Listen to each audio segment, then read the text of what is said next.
Praise the lord. ప్రియమైన వాళ్ళారా, యేసుక్రీస్తు నామంలో మీ అందరికీ శుభములు కలుగునుగాక. ప్రియమైన వాళ్ళారా, అందరు బాగున్నారా? యేసు ప్రభు నామంలో మీరందరూ ప్రార్థన చేస్తున్నారా?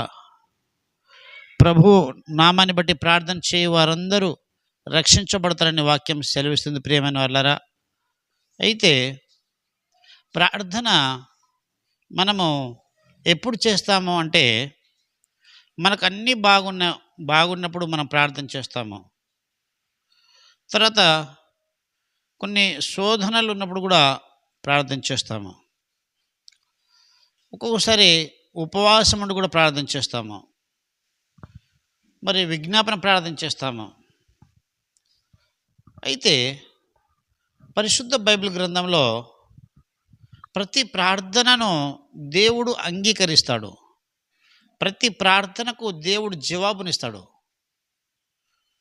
ఈరోజు మరిక పరిశుద్ధ బైబిల్ గ్రంథంలో అపోస్తుల కార్యము 16వ అధ్యాయంలో మరి ఈ ఒక ప్రార్థన గురించి మనం ఈరోజు తెలుసుకుందాం. ప్రియమైన వాళ్ళరా, అదేమనగా 16వ అధ్యాయం 25వ వచనంలో, అయితే మధ్యరాత్రి వేళ పౌలును శీలయు దేవునికి ప్రార్థించుచు కీర్తనలు పాడుచుండిరి అని వాక్యం ఉంది. ప్రియమైన వాళ్ళరా, మరి పౌలు శీల వారు ఎప్పుడు ప్రార్థన చేస్తున్నారట? ప్రియమైన వాళ్ళరా, మరి ఇక్కడ చూసినట్టయితే మధ్యరాత్రి వేళ అని ఉంది. అంటే మనము ఉపవాస ప్రార్థన చేస్తాము, విజ్ఞాపన ప్రార్థన చేస్తాము, మరి తెల్లవారుజామున ప్రార్థన చేస్తాము, పడుకునే ముందు ప్రార్థన చేస్తాము, కొంతమంది మధ్యాహ్నం 3 గంటలు కూడా ప్రార్థన చేస్తారు. కానీ ఈ ప్రార్థన ఎప్పుడు చేస్తున్నారట? ప్రియమైన వాళ్ళు, మధ్యరాత్రి వేళ పౌలు శీల ప్రార్థన చేస్తున్నారట. ప్రార్థన చేయడం అంటే మరి ప్రార్థన చేయడమే కాదు, కానీ ప్రార్థన చేస్తూ కీర్తనలు కూడా పాడుతున్నారట. అంటే పౌలు శీలలు ప్రార్థన చేస్తున్నారు, కీర్తనలు పాడుతున్నారు, అది కూడా మధ్యరాత్రి వేళ. సాధారణంగా మధ్యరాత్రి వేళ ఎవరు ప్రార్థన చేయరు, క్రైస్తవులైనా సరే ఎవరు కూడా ప్రార్థన చేయరు, ఎంత భక్తి పరుడైనా సరే. ఎందుకంటే మధ్యరాత్రి వేళ చాలా మత్తుతో ఉంటారు, తర్వాత చాలా నిద్రతో ఉంటారు, అలసిపోయి పడుకుంటారు. కానీ ఇక్కడ పౌలు శీల మాత్రము మధ్యరాత్రి వేళ ప్రార్థన చేస్తున్నారన్నటువంటి విషయము పరిశుద్ధ బైబిల్ గ్రంథంలో మరి ఇక్కడ మాత్రమే ఉన్నది. అయితే ఇది ఎంతో శక్తివంతమైన ప్రార్థన. ఈ ప్రార్థన దేవుడు మరి చాలా జవాబు కూడా చాలా తొందరగా ఇవ్వడం జరిగినది.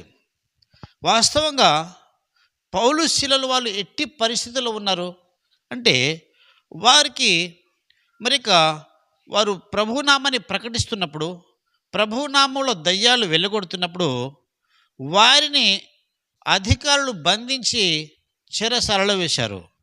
వారికి దెబ్బలు కొట్టారు, బెత్తముతో దెబ్బలు కొట్టారు. తర్వాత చెరసాలలో వేసి వారి కాళ్లకు బోండాలు బిగించారు. వారి శరీరం అంతా గాయములు ఉన్నది. ప్రియమైన వాళ్ళరా, కూర్చోవాలంటే కూర్చోలేని స్థితి, పడుకోవాలంటే పడుకోలేని స్థితి, వ్యతిరేకంగా ఉన్నాయి. అంత అసలు వారికి వ్యతిరేక భావనతో ఉన్నారు. అంటే వారు పరిచర్య ఎంత ఉన్నతంగా ఉన్నదో వారికి ఎదురు కూడా అంత వ్యతిరేకం ఉంది. ప్రియమైన వాళ్ళరా, అలాంటి సిచ్యువేషన్లో ఎవడు కూడా ప్రార్థన చేయలేడు. మరి నిజంగా దెబ్బలతో కొట్టబడి భయంకరంగా గాయములై మధ్యరాత్రి వేళ పౌలు శీల ప్రార్థన చేస్తున్నారు, కీర్తనలు పాడుతున్నారట. ఈ ప్రార్థనకు దేవుడు ఈ ప్రార్థనలో ప్రార్థన చేస్తున్నప్పుడు అక్కడ కొంతమంది ఖైదీలు ఏం చేస్తున్నారంటే, ప్రియమైన వాళ్ళరా, అక్కడ ఖైదీలు వినుచుండిరి. ఆ జైల్లో వీళ్ళతో పాటు కొంతమంది ఖైదీలు ఉన్నారు, వాళ్ళు వినుచున్నారట. ఖైదీలకు వాళ్ళు ఎలా సువార్త చేశారంటే, ప్రార్థన చేస్తూ పాటలు పాడడం ద్వారా ఖైదులు వినుచున్నారు, దేవుని సువార్తను వాళ్ళు వింటున్నారు. ప్రియమైన వాళ్ళరా, దీనికి జవాబు ఎలా వచ్చిందంటే, అకస్మాత్తుగా మహాభూకంపం కలిగెను. అకస్మాత్తుగా మహాభూకంపం కలిగిందట. ఈ భూకంపం వచ్చి చెరసాల పునాదులు అదిరిపోయిందట. ప్రియమైన వాళ్ళరా, అదేవిధంగా వెంటనే తలుపులన్నీ తెరవబడినది. అదేవిధంగా బంధకములన్నీ ఊడిపోయినదట. తలుపులన్నీ తెరవబడినాయి, చెరసాల బ్రద్దలైపోయిందట. ఇది అక్కడ జరిగిన సిచ్యువేషను. ప్రియమైన వాళ్ళరా, కొన్ని సందర్భాల్లో ప్రభు నిమిత్తమై ఎంతోమంది ప్రయాసపడుతున్నారు. వారు ఖర్చు చేస్తున్నటువంటి, వారికి డబ్బులు ఉన్నటువంటి అన్ని ఖర్చు పెడుతున్నారు. ధనాన్ని మరి దేవుని సువార్త కోసం ఎంతోమంది ఖర్చు పెడుతున్నారు, ధారాళంగా కానుకలు ఇస్తున్నారు. కొంతమంది ఉపవాసం ఉండి ప్రార్థన చేస్తున్నారు. కొంతమంది వారి జీవితం అంతా ప్రభుకి అంకితం ఇస్తున్నారు.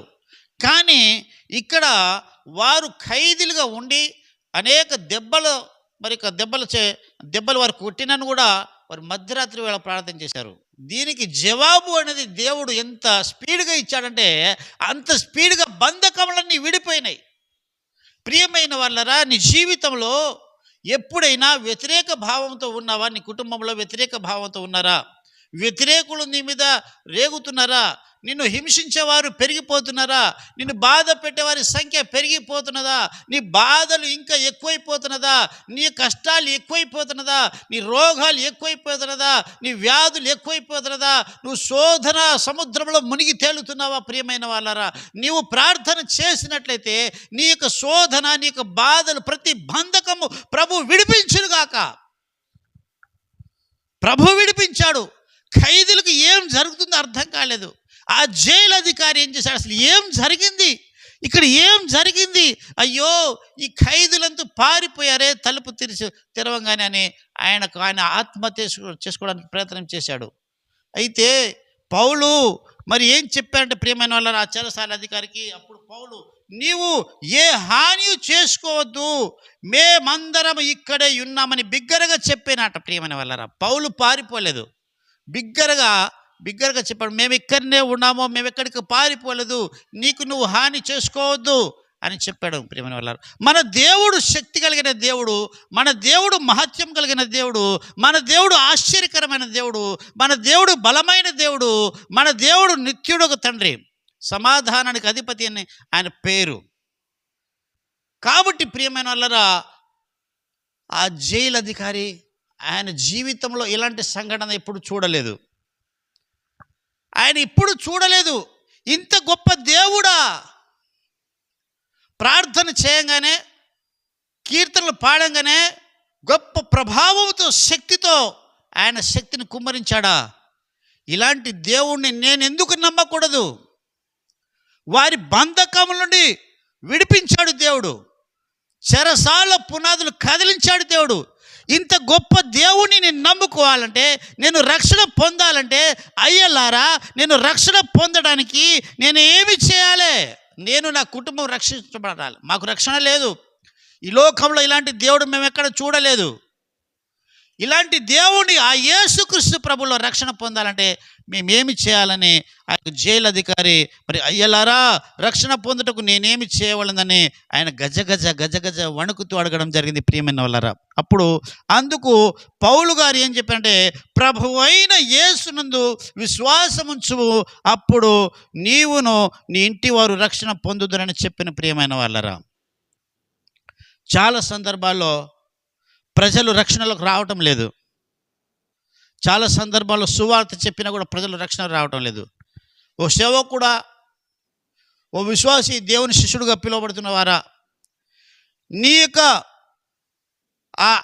అంతకుముందు ఎన్నడూ కూడా అలాంటి అద్భుతం జరగలేదు.